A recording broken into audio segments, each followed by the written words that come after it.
Well, today marks the 10th anniversary of George Harrison's untimely death. A world-renowned Paul McCartney Tribute artist, Mike Miller, and his band, One Sweet Dream, will be performing a special concert to raise awareness and money for the Oral Cancer Foundation. Joining me now are Mike Miller and Bill Doherty, the owner of the Old Mystic Village Art Cinemas. Welcome to the show, guys. Thank you so much for having us. And Mike, you look so good. You really do look like Mike. Well, it helps when you don't sleep the night before, so I wake up and I got the puppy dog eyes going, which is what's going on here. How long have you been playing Paul McCartney? If you want to go way back, since the mid-'80s, 1980s, yeah, in an unprofessional kind of way, just goofing around with it.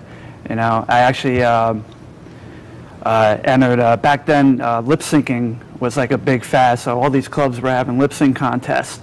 And I had a friend of mine who was doing Michael Jackson, Joby Rogers, who is world. He's like the #1 Michael Jackson impersonator now. And back in that day, both artists had duets on their albums. Yes, so Jackson had The Girl Is Mine with Thriller. McCartney has Say, Say, Say.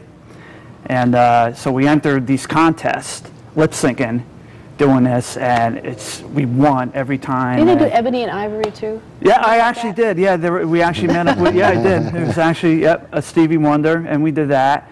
And it's, you know, you're just goofing around at the time, and then like, you know, it's like a domino effect. You keep doing these little things, and it leads to bigger things. And then I started to get offers to really play. Nah, I can't really do that. I could never like really learn how to play like them and stuff, you know.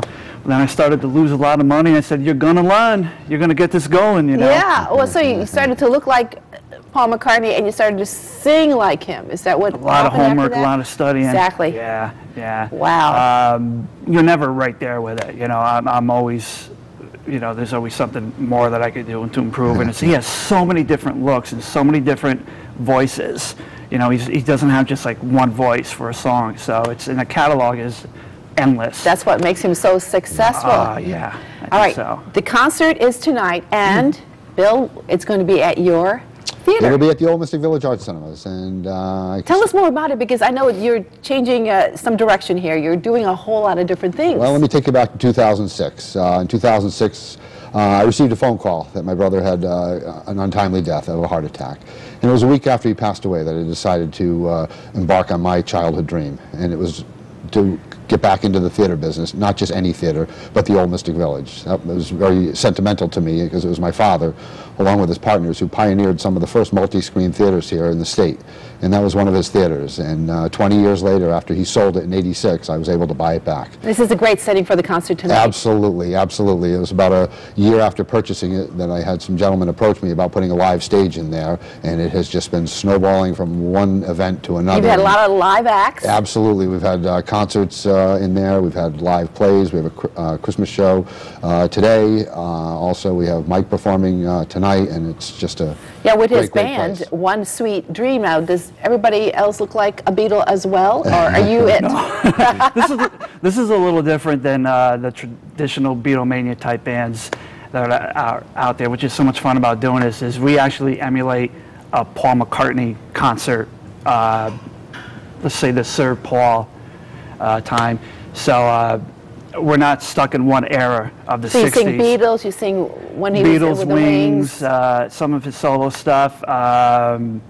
Even it opens the door musically for us too. Like if we're doing a show,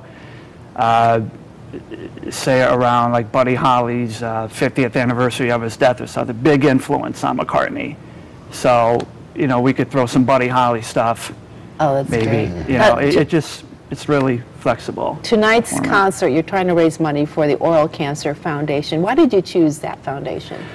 Well, that was the type of cancer that affected George. George Harrison. George Harrison, yeah. I believe it started in his throat, and it just eventually went up to his brain. And that's what actually did it. There's a page on him on the website, oralcancerfoundation.org, and it has some statements from him. And he actually says that his cancer was totally because of his smoking. But it is not caused just by smoking. Non-smokers could get it. You know, I don't really think people think about or are aware of this kind of cancer. Now, I wish I had somebody from the organization on to really. So we're going to raise awareness tonight as well as raise money. Do we have seats still left? Seats are still available, yes. Okay. They're going fast, but we've been selling them all weekend, but seats are still available. How many people can you seat in that theater? We could do about 250 people. Oh, just one more after 9:09, that's it. Well, you guys are going to have a blast tonight. Sure. Should be a great night. Tickets are still available, and you can check out One Sweet Dream, the Paul McCartney Tribute for George Harrison at the Old Mystic Village We're Art. doing a special set of his songs. Special set of his songs. Art Cinemas in Mystic. Doors open at 8 p.m. It benefits the Oral Cancer Foundation. For more information, call that number on your screen right there, 860-536-4228. It's great to have both of you here with us. This was great. Thank you for having us. This was great to come down. You're